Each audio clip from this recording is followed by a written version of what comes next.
Right, breaking news వస్తున్నాం మనం TV screen పై. నాంపల్లి కోర్టుకు అల్లు అర్జున్ షాక్ ఇచ్చాడు. కోర్టు ఆదేశాలనే ధిక్కరించాడు అల్లు అర్జున్. సో బన్నీ తరపున కోర్టుకు అడ్వకేట్ని పంపించారు. అయితే సంధ్యా థియేటర్ తొక్కిసలాట్లో A11గా ఉన్న అల్లు అర్జున్ సో 3 రోజుల క్రితం ఫస్ట్ ఎంక్వైరీకి రమ్మని స్వయంగా అటెండ్ అవ్వాలని చెప్పింది నాంపల్లి కోర్టు. బన్నీతో పాటు కేసులోని 19 మందికి సమన్లు పంపించింది కోర్టు. అయితే కోర్టు మాట వినకుండా తాను రాలేనని బన్నీ చెప్పాడు. అండ్ ఈ కేసులో ఇప్పటికే 23 మందిపై ఛార్జ్ షీట్ అయింది. ఐకాన్ స్టార్ అల్లు అర్జున్ తరపున అడ్వకేట్లు నాంపల్లి కోర్టుకు హాజరయ్యారు. గతంలో జరిగిన సంధ్యా థియేటర్ తొక్కిసలాట ఘటనకు సంబంధించిన కేసులో ఆయనకి కోర్టు నోటీసులు పంపింది. అయితే ప్రస్తుతం ఆయన సినిమా షూటింగ్లో బిజీ షెడ్యూల్లో ఉన్న కారణంగా కోర్టుకు నేరుగా రాలేకపోతున్నానని, వర్చువల్గా అటెండ్ అవుతానని ఆయన అడిగారు. సో దానికి కూడా కోర్టు రిజెక్ట్ చేసింది.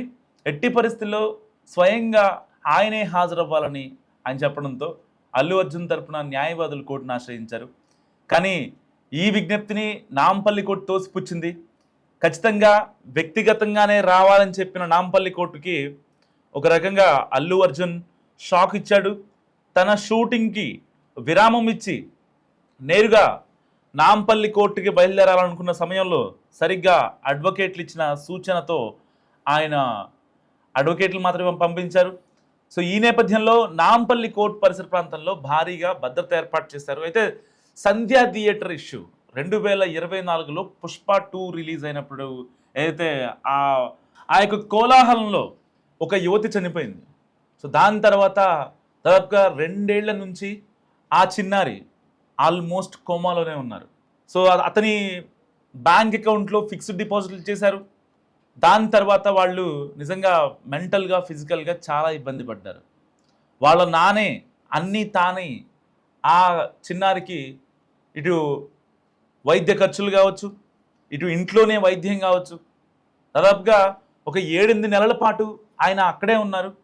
సో దాని తర్వాత వాళ్ళు భరించలేక ఒక్కసారిగా ఇంకా అంటే దాతల్ని కొంతమందితో మాట్లాడారు, ఫండ్ రైజ్లు చేశారు.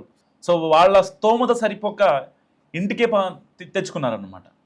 సో ఇలాంటి నేపథ్యంలో అల్లు అర్జున్ ఇప్పటిదాకైతే ఆ చిన్నారిని పరామర్శించలేదు. కోర్టు ఆదేశాలు కూడా ఉన్నాయి. అండ్ దాని తర్వాత అల్లు అర్జున్ సతీమణి స్నేహారెడ్డి అండ్ వాళ్ళ మామగారు సో వీళ్ళిద్దరూ వెళ్ళి రీసెంట్గానే పరామర్శించారు. ఒక్కసారిగా నిజంగా అంటే ఏ సినిమా చరిత్రలో జరిగినటువంటి సిచ్యువేషన్ పుష్ప 2 సినిమాకి జరిగింది. సరిగ్గా డిసెంబర్ 4, 2024న పుష్ప 2 ప్రీమియర్ షో సమయంలో అభిమానులు భారీగా ఎగిసిపట్టడంతో తొక్కిసలాట జరిగింది. ఈ తొక్కిసలాటలో రేవతి అనే 39 ఏళ్ల మహిళ మృతి చెందింది. ఆమె కుమారుడు కూడా తీవ్రంగా గాయపడ్డాడు. ఇప్పటికీ స్టిల్ అతను హాస్పిటల్లోనే చికిత్స పొందుతున్నాడు.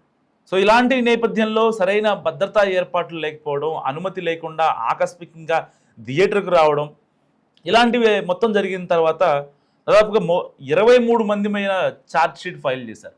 సో ఏదైతే ఆల్రెడీ ఆ ఇష్యూ జరిగిందని చెప్పినా కూడా అల్లు అర్జున్ బయటకు వచ్చేటప్పుడు కూడా అభివాదం చేసుకుంటూ వచ్చాడు. నిజంగా అంత పనికి రాదని అప్పట్లో చాలామంది నటులే కావచ్చు, పబ్లికే కావచ్చు, చాలామంది మాట్లాడారు. సో ఇలాంటి నేపథ్యంలో ఇప్పుడు షూటింగ్ నిమిత్తం ముంబైలో ఉన్నారు అల్లు అర్జున్. సో వ్యక్తిగత హాజరు నుంచి మినహాయింపు కోరుతూ పిటిషన్ దాఖలు చేశారు. మరి 3 రోజుల క్రితమే నాంపల్లి కోర్టు ఎట్టి పరిస్థితుల్లో మీరు వ్యక్తిగతంగా హాజరవ్వాలని చెప్పిన అల్లు అర్జున్ దాన్ని ఖాతరు చేయలేదు. ఒక రకంగా కోర్టుకే షాక్ ఇచ్చడం చెప్పుకోవచ్చు. సో ఏది ఏమైనా నిజంగా అంటే ఈ కోర్టులు, విచారణలు, వ్యక్తిగత మినహాయింపులు, లేకపోతే రేపొద్దున బెయిల్లు, ఆల్రెడీ ఒకరోజు ఆయన జైలు జీవితం అనుభవించారు ఈ కేసులోనే.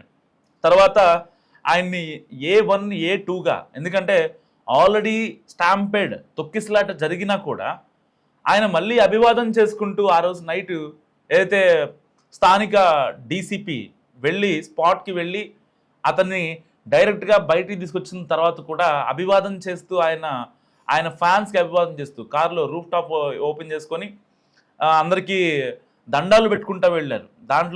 దానిపై గతంలో చాలా వ్యతిరేకత ఏర్పడింది. సో ఆల్రెడీ స్టాంపేడ్ జరిగింది, అంతమంది ప్రాణాలు పోతే అర్థం కాదు, ఒక ఆవిడ పరిస్థితి బాగాలేదు అని చెప్పి పోలీసులు చెప్పినా సరే ఆయన వైఖరి మారలేదంటూ కూడా చాలా ఆరోపణలు వచ్చాయి ఆయన మీద. సో ఇలాంటి నేపథ్యంలో ఆయన్ని A1గా ఎట్టి పరిస్థితుల్లో A1గా చేర్చాలి అని కూడా చెప్పి చాలామంది మాట్లాడిన పరిస్థితి. సో ఇలాంటి నేపథ్యంలో ఆయన్ని అక్యూజ్ నెంబర్ 11గా చేర్చారు. అండ్ అల్లు అర్జున్కి పోలీసులు నోటీసులు పంపించారు. ఇప్పుడు తాజాగా నాంపల్లి కోర్టు కూడా నోటీసులు పంపించింది.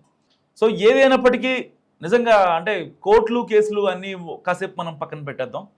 సో ఇది ఒక 1 year 2 years తర్వాత మళ్ళీ ఇది అయిపోవచ్చు. ఎందుకంటే బాధితులకి కాస్త కూస్తో న్యాయం చేస్తున్నారు ఒక రకంగా అల్లు ఫ్యామిలీ.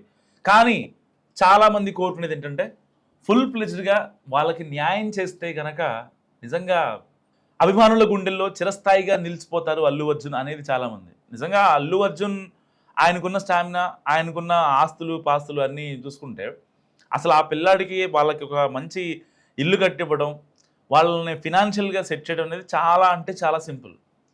మరి అలాంటి అల్లు అర్జున్కి ఈ యొక్క సలహా ఇంకెవరూ ఇవ్వలేదా అనే అనుమానం కూడా కలుగుతుంది. అంటే ప్రతి ఒక్కరికి అలా ఇచ్చుకుంటూ పోతే కరెక్ట్ కాదు అనేది వాళ్ళ పాయింట్ ఆఫ్ వ్యూ అయ్యుండొచ్చు. బట్ వాళ్ళ సినిమా వల్ల ఏదైతే ఆ 39 ఏళ్ల రేవతి అనంతలోకాలకు వెళ్ళిపోయింది, తల్లి లేని బిడ్డగా ఇవాళ శ్రీచరణ్ మిగిలిపోయాడు. అన్నీ వాళ్ళ నానే చూసుకుంటున్నారు. దాదాపుగా 2 ఏళ్ల నుంచి ఎటు వెళ్లకుండా ఇంట్లోనే ఉంటూ వచ్చే ఫండ్ రైజింగ్ డబ్బులతోనే ఆ పిల్లాడిని సాకాలి, అతనికి వైద్య ఖర్చులు చూసుకోవాలి అంటే నిజంగా అయ్యే పని కాదు. గతంలో ఏదైతే ఇష్యూ అయిన తర్వాత చాలామంది సోషల్ యాక్టివిస్టులు, చాలామంది ఫండ్ రైజర్స్ కావచ్చు, కొంతమంది బిజినెస్ మ్యాగ్నెట్స్ కావచ్చు, అల్లు అర్జున్ సంబంధించి ఫ్యాన్స్ కావచ్చు, వాళ్ళు వెళ్ళి ఎంతో కొంత సహాయం చేశారు. నిజంగా అలా డాడీ వాళ్ళ కొడుకుని చూసుకుంటూ ఇంకా పనికి కూడా వెళ్ళలేనటువంటి సిచ్యువేషన్. సో ఇంకా ఏం చేయాలో అర్థం కానటువంటి సిచ్యువేషన్ ఇప్పుడు వాళ్ళ పరిస్థితి శ్రీచరణ్ది. ఎందుకంటే ఇంకా ఎన్నాళ్ళు బెడ్ మీదే ఉండాలో అర్థం కానటువంటి సిచ్యువేషన్. సో డబ్బులు ఇవ్వాలంటే రేపు పోతాయి. నిజంగా శ్రీచరణ్ వాళ్ళ డాడీకి ఏదో ఒక చిన్న జాబ్ ఇప్పించి తనకు ఒక కేర్ టేకర్ ఉంటే, శ్రీచరణ్కి ఒక కేర్ టేకర్ ఉంటే వాళ్ళు మళ్ళీ ఫినాన్షియల్గా గ్రో అయ్యే అవకాశం లేకపోలేదు. సో మరి కేసు గురించి అల్లు టీం ఆగుతోందా, లేదంటే ఆల్రెడీ సహాయం చేశాం కదా, ఎంతో కొంత ఫిక్స్డ్ డిపాజిట్ చేసాం కాబట్టి సరిపోద్దులే అనుకుంటున్నారా అనేది వాళ్ళ మదిలో ఉన్నమాట. సమాజం ఏం కోరుకుంటుంది అంటే ఈ కేసు గురించి పబ్లిక్లో అప్పుడు ఏదైతే మాట్లాడినప్పుడు చాలామంది సామాన్యులు చెప్పింది ఏంటంటే అల్లు అర్జున్కి ఏం తక్కువ, బోలెడు డబ్బులు ఉన్నాయి, సో వాళ్ళ ఫ్యామిలీని సెట్ చేస్తే నిజంగా వాళ్ళ ఆత్మ శాంతిస్తుంది కదా, స్వర్గంలో ఉన్న రేవతి ఆత్మ పిల్లలు బాగున్నారు, ఫ్యామిలీ బాగుంది అని శాంతిస్తుంది కదా అని చెప్పి చాలామంది మాట్లాడుకున్న సిచ్యువేషన్. సో ఏదైనప్పటికీ అల్లు అర్జున్ శ్రీచరణ్ ఫ్యామిలీకి ఇంకా ఫుల్ ప్లెజ్డ్గా అందుబాటులో ఉంటే ఈ కేసులు కోర్టులు అనేవి ఇంకా మహా అయితే 2 రోజులు ఉంటాయి, 3 రోజులు ఉంటాయి. సో వీటన్నిటిని అంటే ఎక్కువ కాలం లాగ్ అయ్యే సిచ్యువేషన్ కాదు ఇది. ఆల్రెడీ నోటీసులు పంపింది, ఈయన వర్చువల్గా హాజరవుతా అన్నారు, ఆయన తరపున న్యాయవాదులు హాజరయ్యారు. సో అంతా ఓకే, అంతా బాగానే ఉంటుంది. రేపు అన్ని రోజు ఏముండదు, ఇదంతా ఈ రప్చర్ అంతా ఏముండదు. కానీ వాళ్ళ పిల్లలు ఎలా ఉన్నారు, శ్రీచరణ్ ఎలా ఉన్నాడు, వాళ్ళ ఫినాన్షియల్ స్టేటస్ ఎలా ఉంది అన్నది మాత్రమే సిచ్యువేషన్. సో మీరేమనుకుంటున్నారు మరి అల్లు అర్జున్ వ్యవహారం గురించి? మస్ట్గా కామెంట్ చేయండి.